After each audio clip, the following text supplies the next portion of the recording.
Hi everybody, it's Miss Lorenz here, and I'm going to go over 1.1, the beginning pages. This is your mini lesson. It's where you need to start when you start a new topic or subtopic. So yesterday during our remote class, we essentially did this problem, this example 1 problem together. Since there are more like this, I'm going to go ahead and skip that so you don't have to hear the same exact thing again. And we'll go down and do a different one together. So we're going to do this, try it together. So if you could have your math book open to page 10 and get ready to do it with us. In another baseball division, one team had a winning percentage of 4/10 repeating, or 444 thousandths repeating. What fraction of their games did this team win? So what we're essentially being asked to do is turn this repeating decimal into a fraction. So what we're going to do is we're going to let x be equal to 4/10 repeating. All right. Then what we're going to do is we're going to multiply both sides by 10. And we're going to do that because we want to shift over this 4/10. We want to end up with something here, but we want to shift it over to do that. So by multiplying by 10, it moves the decimal one place to the right. And so we end up with 4 and 4/10 repeating on the right side, and we end up with 10x on the left side. Now what we're going to do is we're going to subtract. So we're going to take 4 and 4/10 repeating, and we're going to subtract 4/10 repeating. All right, so over here on the side, I'm going to show you what that might look like. That repeating sign sort of is troublesome. So let's just pretend that we have this, 4 and 4/10 repeating, and we're subtracting just the 4/10 repeating. So if we have infinite 4s in the decimal, and we're subtracting infinite 4s in the decimal, we are left with just 4, right? And then we're going to subtract, and this is where it gets a little confusing. We're going to subtract, we have over on the side, remember the left side, we have 10x. We're going to subtract an x. And the reason I'm saying that we're going to subtract an x is because way at the top here, it already told us that x is equal to the 4/10 repeating. And that's what we're subtracting from both sides. Looking at it like this, 10x minus x, is actually a nicer way of looking at it.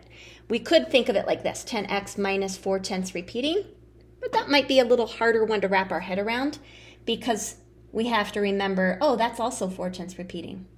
So 10x minus an x. If you have 10 apples and you subtract 1 apple, you have 9 apples.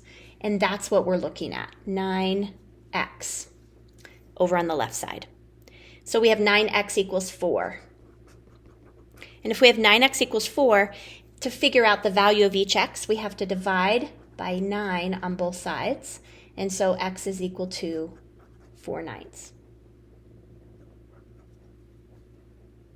So what fraction of the game did this team win? They won 4/9 of their games. Now I will tell you a little trick. You're going to notice that 5/10 repeating, that's the one we did yesterday. You guys see that? 5/10 repeating is 5/9. 4/10 repeating is 4/9. 6/10 repeating is, yes, 6/9. And that makes sense, right? Because we know 6/9 is equal to 2/3, and we know that 2/3 is equal to 0.6 repeating. That's one that we probably already know. Just like this one you probably already know. 0.3 repeating is, you're going to say 3/9. Yes, 3/9, but you know that as 1/3, right? If you simplify that fraction. So your ninths are going to be these single number repeated decimals. All right, so that is the try it on page 10. Let's do a couple more. Let's go to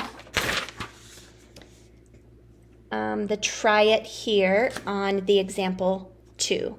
And so we have the same thing, but this time instead of just one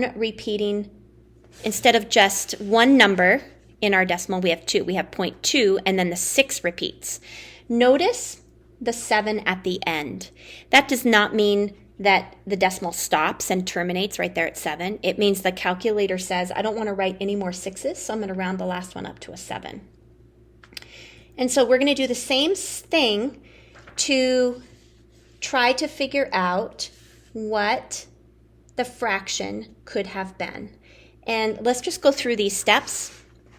Again, we're going to multiply by 10. And remember that just moves the decimal point one space to the right. So now we have 2 6/10. Now we're going to subtract the 6/10 repeating, right? We're going to subtract that. But when we do, or the 6/10 repeating. And when we subtract that, look what we end up with, 2.4, because we let x equal 0.2 with the 6 repeating. So now we're left with 9x equals 2.4. We're going to do the same thing we did before, divide both sides by 9, and we're left with x equals 24/90. Now, 24/90 right here is not in its simplest form. And I know that because I know that 3, for example, can go into 24, and it also can go into 90. So let's divide 24 by 3. We get 8. Let's divide 90 by 3.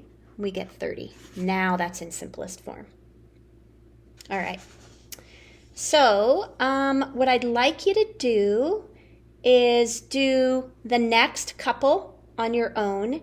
And when you're feeling pretty good, so you can look at this example, when you're feeling pretty confident, then I want you to go to the problem set. And the problem set starts on page 12. And what you're going to do in the problem set, you're not going to do all the problems. And so you'll pretty much never do all the problems.